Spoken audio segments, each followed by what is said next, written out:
భగవద్గీత కృష్ణుడు చెప్పాడు కనుక ప్రతిసారి వచ్చి కృష్ణుడు చెప్పాలి మనకి అందరికీ. ఏమండి, ఆయన అవసరం లేదు. రాముడు ప్రతిసారి వస్తున్నాడా? లేదు. ఆ సమయంలో ఆయన రావాల్సిన అవసరం ఉంది. పరమాత్మ ఆ రూపంలో వచ్చాడు.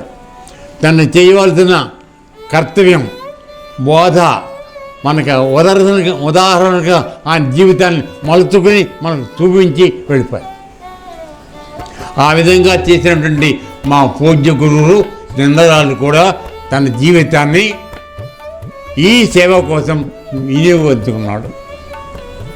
అయితే ఆయన దృష్టి ఏమిటంటే ముఖ్యంగా గ్రామాల్లో చదువు అధ్యయనం లేని వాళ్ళు కార్యరక్షణ చేసుకుంటూ బతికేవాళ్ళు, తర్వాత విద్యాగణం లేనివాళ్ళు. మనం భగవద్గీత చదువుకోవడం అందరికి వచ్చా? లేదు. కానీ భగవద్గీతలో ఏముందో తెలుసుకునే అధికారం మనకుంది. ఎందుకని మనందరం కూడా మానవ సంఘం పుట్టాం వాడు కదా. నేను చెప్పేది అర్థమవుతుందమ్మా. సో ఆ అర్హతని మనం కల్పించి వాళ్ళకి ఆ మార్గాన్ని అందించాలని ఆయన ఆశపడ్డాడు. ఆ విధంగా మాకు ఆదేశం ఇచ్చారు.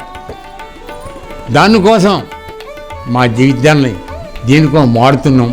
ఈ క్రమం వరకు మేము అదే పనిలో ఉన్నాం.